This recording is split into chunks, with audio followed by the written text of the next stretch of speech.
जय श्री राम दोस्तों। आज हम लेके आए हैं रस्किन बॉन्ड की लिखी रचना नानी का चश्मा, जिसका हिंदी रूपांतरण किया है आरशी माथुर ने। चलिए शुरू करते हैं। नानी को दूर बहने वाली नदी का शोर साफ सुनाई देता था। वह अपने पांवों तले दबी चीड़ की सींकों की महक सूंघ सकती थीं और अपने नाती मणि का पास आना वह महसूस कर सकती थीं। उन्हें पता चल जाता था, लेकिन वह नदी या पेड़ों को देख नहीं सकती थीं और अपने नाती को सिर्फ उसके बेतरतीब बालों से पहचान पाती थीं। और कभी-कभी जब वह बहुत करीब होता था, तो उसकी जामुन जैसी आंखों और मुस्कुराने पर, उसके चमकते दांतों से। नानी एक पुराना चश्मा पहनती थीं, जिसे वह 10 साल से भी ज्यादा समय से पहन रही थीं, लेकिन उनकी आंखें लगातार कमजोर होती जा रही थीं। चश्मा पुराना हो गया था। अब उसके शीशों पर खूब खरोंच और धब्बे पड़ चुके थे। उसे लगाने के बाद भी नानी को बहुत कम दिखाई देता था। फिर भी वहना से तो कुछ बेहतर ही था। उसके बिना सब कुछ सिर्फ धुंधला और उल्टा-पुल्टा था। हाँ, ये तो जरूर है कि नानी घर और खेतों में आने-जाने के रास्ते खूब जानती थीं। जिस दिन मौसम साफ हो, उस दिन उन्हें पहाड़ भी दिखाई देते थे। विशाल हिमालय की बर्फीली चोटियां आसमान को छूती हुईं। लेकिन मणि और उसके पिता को लग रहा था कि अब समय आ गया है जब नानी को अपनी आंखों की जांच करवानी चाहिए और उनका नया चश्मा बनना चाहिए। देखो, तुम्हें पता है कि गांव में सब कुछ नहीं आ सकता, नानी ने कहा। आपको मसूरी वाले आंखों के अस्पताल चलना पड़ेगा। वही सबसे पास वाला शहर है। मणि ने कहा, लेकिन वहां जाने में तो 2 दिन लगते हैं। नानी ने जाने का विरोध किया। पहले मुझे नैन बाजार तक चलकर जाना होगा, कम से कम 12 मील। वहां तुम्हारे मामा के घर रात बितानी होगी और फिर आगे के सफर के लिए बस पकड़नी होगी। तुम जानते हो कि मुझे बसों से कितनी नफरत है। मुझे मसूरी गए हुए पूरे 10 साल हो गए हैं। तभी मैंने ये चश्मा बनवाया था। मणि के पिता ने कहा, ठीक है, वह अभी भी वहीं है। क्या अभी भी वहीं है? मसूरी? और आंखों का अस्पताल, वह भी? देखो, सच कहूं तो मेरी आंखें बहुत ज्यादा खराब नहीं है, बहाना बनाने की कोशिश में नानी ने कहा। उनका गांव से दूर जाने का मन नहीं था।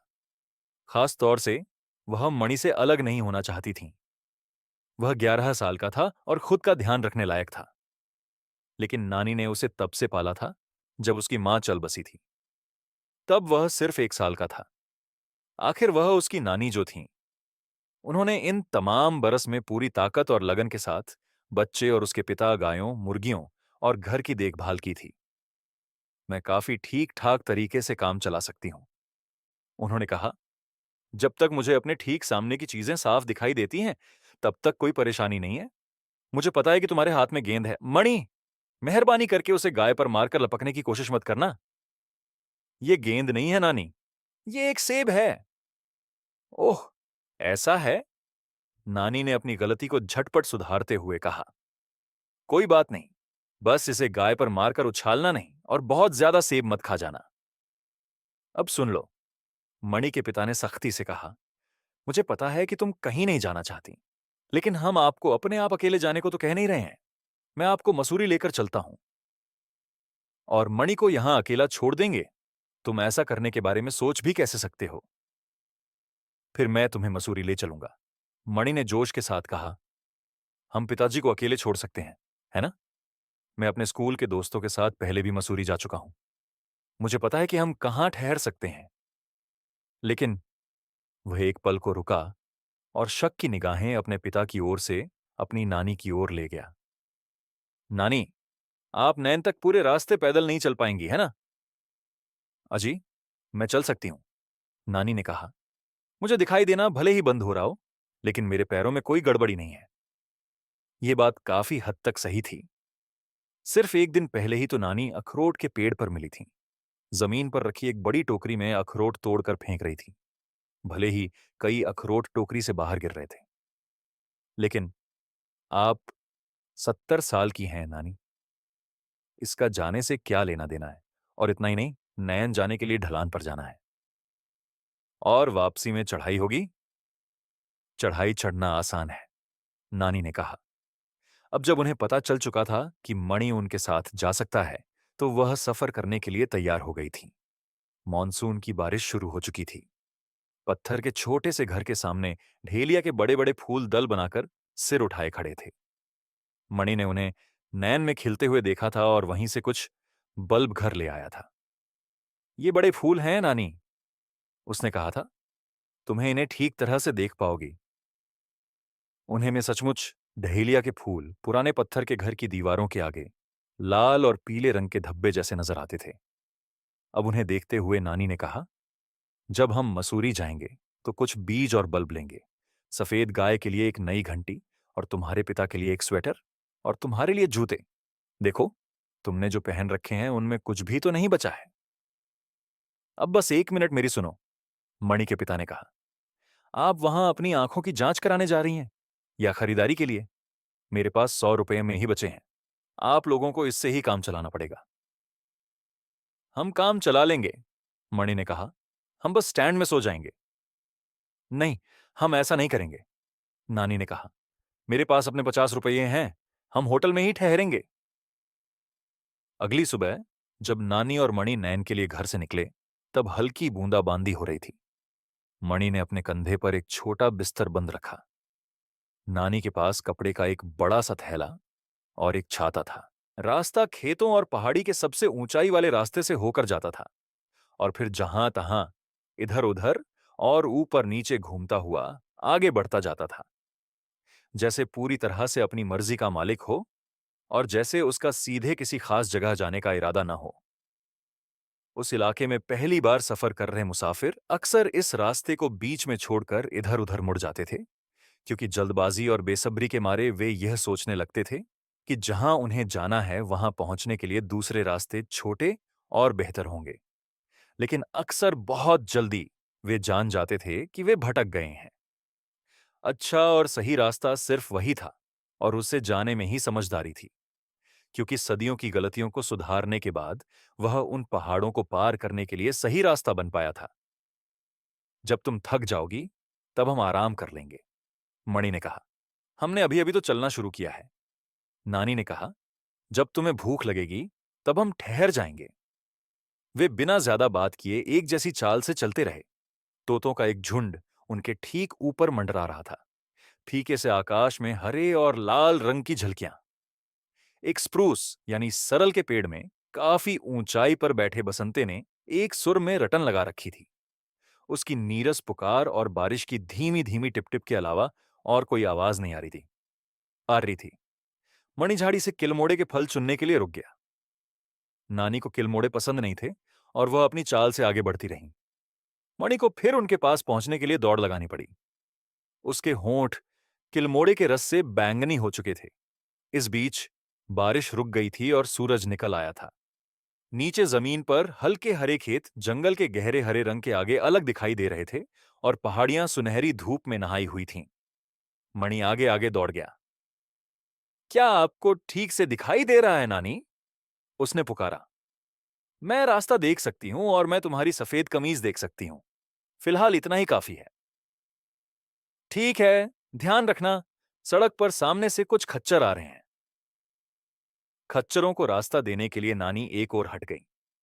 खच्चर वाला एक रूमानी गीत गाकर उन्हें आगे बढ़ा रहा था और खच्चर खुरों की टाप के साथ आगे चले गए। लेकिन आखिरी खच्चर पीछे को मुड़ा और सीधे नानी की ओर बढ़ता हुआ दिखाई दिया। नानी ने उसे सही समय पर देख लिया। वह जानती थीं कि खच्चर और टट्टू हमेशा किसी चीज के चारों तरफ घूमना पसंद करते हैं, बशर्ते उन्हें दिखाई देता रहे कि उनके आगे क्या है। इसीलिए उन्होंने अपनी खुली छतरी को आगे कर दिया और खच्चर उन्हें छुए बिना छतरी के पीछे घूमते हुए उनके चक्कर लगा। नानी और मणि ने चीड़ के साये में सड़क के किनारे हल्का फुल्का खाना खाया और थोड़ा आगे चलने के बाद एक झरने से पानी पिया। दिन के तीसरे प्रहर वे नैन के बिल्कुल पास पहुंच गए थे। हम करीब करीब पहुंच ही गए हैं, मणि ने कहा। मामा के घर के पास वाला मंदिर दिखाई दे रहा है। मुझे कुछ दिखाई नहीं दे रहा है, नानी ने कहा। धुंध की वजह से घनी धुंध घाटी से ऊपर उठ रही है। नदी के किनारे बसा वह छोटा सा पहाड़ी शहर अपने बाजार के लिए जाना जाता था। वे अभी शहर में घुसे ही थे कि तेज बारिश होने लगी। नानी की छतरी से बुरी तरह पानी छू रहा था, लेकिन जल्द ही वे मामा के घर पहुंच गए और वहां मीठी और दूध वाली गर्म चाय की चुस्कियां लेते हुए उन्होंने खुद को सुखाया। अगली सुबह मणि जल्दी उठा और संकरी गली में दौड़ते हुए नीचे नदी में नहाने गया। तेज लेकिन उथली पहाड़ी नदी पवित्र गंगा की एक सहायक नदी थी। इसके जल को भी पवित्र माना जाता था। सूरज उगने के साथ ही लोग स्नान करने या पूजा करने के लिए नदी पर बने घाट की सीढ़ियों की ओर उमड़ पड़ते थे। जैसे ही मणि ने कपड़े पहने, उसने बस के हॉर्न की आवाज सुनी। मसूरी के लिए एक ही बस थी। यह सोचते हुए वह झटपट ढलान पर चढ़ा कि कहीं उनकी बस न छूट जाए। लेकिन नानी बस स्टॉप पर उसका इंतजार कर रही थी। उन्होंने पहले ही दोनों के टिकट खरीद लिए थे। गाड़ी नदी के साथ साथ चल रही सड़क पर चली जा रही थी। नदी सड़क से करीब 100 फीट नीचे शोर मचाती बह रही थी। बस पुरानी और खटारा सी थी और इतनी ज्यादा खड़खड़ा रही थी कि सवारियों के लिए खुद का बोला हुआ सुनना भी मुश्किल था। सवारियों में से एक ने नीचे एक जगह की ओर इशारा किया, जहां कुछ हफ्ते पहले एक दूसरी बस गिर गई थी, जिस हादसे में कई लोग हताहत हुए थे। शायद बस के ड्राइवर को हादसे का पता नहीं था। वह काफी तेजी से गाड़ी चलाता रहा था। जब भी मोड़ आता, बस में सवार लोगों का अपनी जगह टिके रहना मुश्किल हो जाता। इतने शोर शराबे के बावजूद नानी की आंख लग गई। उनका सिर मणि के कंधे पर टिका हुआ था। चलते चलते बस अचानक रुक गई। जोरदार झटके से लोग आगे वाली सीटों से टकराए। नानी का चश्मा निकलकर गिरा और किसी की बंद छतरी की तह में मिला। क्या हुआ? नानी ने पूछा। क्या हम पहुंच गए? मणि ने कहा, नहीं, आगे रास्ता बंद है। पहाड़ गिरा है, भूस्खलन हुआ है, किसी ने कहा, और सारी सवारियां खिड़कियों से सिर निकालकर बाहर देखने लगीं। काफी बड़ा भूस्खलन था। रात को किसी समय भारी बारिश के दौरान पहाड़ का एक हिस्सा अपनी जगह टिका नहीं रह पाया और पेड़ और झाड़ियों समेत धड़धड़ाते हुए सड़क पर आ गिरा, जिससे रास्ता पूरी तरह बंद हो गया। मलबे का गिरना अभी थमा नहीं था, वह अब भी जारी था। पहाड़ी से लुढ़कते हुए नीचे नदी में गिरते देखा। बस स्टॉप तो नहीं लगता, नानी ने कहा, जिन्हें कुछ भी नहीं दिखाई दे रहा था। उनके बोलते समय भी मिट्टी पत्थरों की झड़ी के साथ छोटी छोटी चट्टानें बस की छत पर आन पड़ी। सवारियां शोर मचाने लगीं। चट्टानें नीचे गिरने पर ड्राइवर ने बस को पीछे करना शुरू किया। मैं तो मोटर गाड़ी वाली सड़क पर भरोसा ही नहीं करती, नानी ने कहा। भूस्खलन से काफी दूर होने तक ड्राइवर बस को पीछे ले जाता रहा। इसके बाद सभी बस से नीचे उतर गए। नानी और मणि सबसे बाद में उतरे। उन्हें बताया गया कि सड़क को साफ करने में कई दिन लगेंगे। ज्यादातर सवारियों ने बस के साथ नैन लौटने का फैसला किया, लेकिन कुछ हिम्मती लोग पहाड़ के एक छोटे रास्ते से पैदल मसूरी जाने के लिए तैयार हो गए, जो भूस्खलन वाली जगह से पहले ही अलग कट जाता था। इस पगडंडी के रास्ते मसूरी सिर्फ 10 मील दूर है। उनमें से एक ने कहा, चढ़ाई कठिन है, लेकिन हम शाम तक पहुंच सकते हैं। मणि ने दादी की ओर देखा। क्या हम वापस चलें? 10 मील होता ही कितना है, दादी ने कहा। इतना तो हम कल भी चले थे। सो वे एक संकरे रास्ते पर चढ़ने लगे, जो बकरियों वाले रास्ते से कुछ ही चौड़ा था, जिसके एक और खाई और दूसरी ओर खड़ी चढ़ाई थी। लेकिन इस रास्ते पर सब थक और हांफ जाते थे और जगह जगह दम लेने के लिए ठहर जाते थे। जब वे पहाड़ के ऊपर पहुंचे तो नानी और मणि के सिवा वहां कोई नहीं था। कुछ लोग नीचे काफी पीछे रह गए थे और बाकी नैन वापस लौट गए थे। दादी और मणि पहाड़ की चोटी पर खड़े थे। वहां जो कुछ था उसमें किसी और की कोई हिस्सेदारी नहीं थी। उनका गांव उत्तर की ओर वाले पहाड़ों के पीछे छिपा हुआ था। काफी नीचे नदी बह रही थी। बहुत ऊपर एक सुनहरा बाज चक्कर काट रहा था। दूर सामने वाले पहाड़ के पीछे वाले गहरे हरे पहाड़ पर मसूरी के घर सफेद चित्तियों जैसे नजर आ रहे थे। मामा के घर से खाना लाई हो क्या? मणि ने पूछा। बिल्कुल, नानी ने कहा। मुझे पता था कि तुम्हें जल्द ही भूख लगने लगेगी। पकौड़े और पाव हैं और मामा के बगीचे के आड़ू भी हैं। अच्छा, मणि ने कहा और अपनी थकान भूल गया। हम चलते चलते खाते रहेंगे, रुकने की कोई जरूरत नहीं है। खाते रहेंगे या चलते रहेंगे? खाते रहेंगे। हम सिर्फ तभी रुकेंगे, नानी, जब आप थक जाएंगी। ओरे, मैं तो बिना रुके चलती चली जाऊं, नानी ने हंसते हुए कहा। मैंने तो हमेशा ऐसा ही किया है, और एक दिन मैं ऐसे ही पहाड़ों पर चढ़ते चढ़ते आगे आसमान में चली जाऊंगी। लेकिन तब, जब बारिश नहीं हो रही होगी, ये छतरी बुरी तरह छूती है। वे फिर नीचे उतरे, फिर अगले पहाड़ पर चढ़े, फिर ऐसी पथरीली पहाड़ियों पर से गुजरे जहां तेज हवाएं चल रही थीं और देवदार के ऐसे घने जंगल से होते हुए ऊपर चढ़े जहां धूप जमीन तक नहीं पहुंचती थी। फिर जैसे ही अंधेरा होने लगा, उन्हें सामने मसूरी की बत्तियां टिमटिमाती दिखाई दे गईं। जैसे जैसे वे करीब आते गए, रोशनी बढ़ती गई। अब वे रोशनी से जगमगाते बाजार में थे, जहां दुकानदारों, घुमक्कड़ों, सैलानियों और मौज मस्ती करने वालों का रेला था। जिन लोगों के पास खर्च करने के लिए पैसे थे, उनके लिए मसूरी एक मस्त जगह लगती थी। भीड़ से परेशान नानी ने एक हाथ मणि के कंधे पर जमा कर रखा था ताकि वह उनसे बिछड़ न जाए।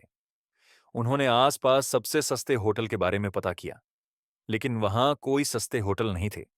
इसीलिए उन्होंने मंदिर के बगल वाली धर्मशाला में रात बिताई, जहां दूसरे तीर्थयात्री भी ठहरे हुए थे। अगली सुबह आंखों के अस्पताल में वे सब्र के साथ अपनी बारी का इंतजार कर रहे मरीजों की लंबी कतार में शामिल हो गए। गोल मटोल से नेत्र रोग विशेषज्ञ सूट और टाई में थे, जिन्होंने खुद चश्मा पहन रखा था। वह मरीजों के साथ सख्ती से लेकिन सलीके से पेश आ रहे थे। 1 घंटे के इंतजार के बाद नानी की बारी आई। डॉक्टर ने नानी के चश्मे पर एक नजर डालते ही चौंक कर उन्हें कूड़ेदान में डाल दिया। फिर उसने उन्हें बाहर निकाला और अपनी मेज पर रख दिया और कहा, अब मुझे लगता है कि मैं इसे किसी अजायब घर में भेज दूंगा। आपको अपना चश्मा बरसों पहले बदलवा लेना चाहिए था। इन्होंने शायद फायदे से ज्यादा नुकसान किया है। उसने तेज रोशनी में नानी की आंखों का मुआयना किया और कहा, आपकी आंखें बहुत कमजोर हैं, लेकिन इनसे पूरी तरह दिखाई देना बंद नहीं होगा। हम आपके लिए आपकी आंखों के हिसाब से एक नया चश्मा बनवा देंगे। फिर उसने नानी को एक बोर्ड के सामने बैठाया जिस पर अंग्रेजी और हिंदी के बड़े और छोटे अक्षर छपे हुए थे, और नानी से पूछा कि क्या वह उन्हें पढ़ सकती हैं। मुझे तो बोर्ड भी नहीं दिखाई दे रहा है, दादी ने कहा। तो क्या आप मुझे देख सकती हैं? डॉक्टर ने पूछा। थोड़ा थोड़ा, नानी ने कहा। मैं चाहता हूं कि आप मुझे पूरा पूरा देखें, डॉक्टर ने कहा। उसने नानी की नाक पर एक तार का फ्रेम टिकाया और एक एक करके कई लेंस लगाकर देखे। अचानक नानी को और अच्छी तरह दिखाई देने लगा। उन्हें बोर्ड और उस पर छपे सबसे बड़े अक्षर दिखाई देने लगे। क्या अब आप मुझे देख सकती हैं? डॉक्टर ने पूछा। काफी हद तक, नानी ने कहा और फिर उनकी मदद करने के इरादे से बोली, आप में देखने के लिए काफी कुछ है। शुक्रिया, डॉक्टर ने कहा। और अब घूमकर मुझे यह बताएं कि आपको अपना नाती दिखाई दे रहा है। नानी पीछे घूमी और कई सालों में पहली बार मणि को साफ साफ देखा। मणि, उन्होंने खुशी से ताली बजाते हुए पुकारा, तुम कितने अच्छे दिखते हो। कितने अच्छे बच्चे को मैंने पाला पोसा है। लेकिन तुम्हें थोड़े से बाल कटवाने की जरूरत है और नहाने की भी। तुम्हारी कमीज पर बटन भी लगने हैं। एक जोड़ी नए जूते। चलो, बाजार चलते हैं। पहले अपना नया चश्मा तो बनवाओ, मणि ने हंसते हुए कहा। तब हम खरीदारी करने जाएंगे। एक दिन बाद वे फिर एक बस में सवार थे। हालांकि किसी को नहीं मालूम था कि वह कितनी दूर जा सकेगी। देर सबेर उन्हें पैदल ही चलना होगा। नानी के पास खिड़की वाली सीट थी और मणि उनके बगल में बैठा था। उसके पास नए जूते थे और नानी के पास एक नया छाता था।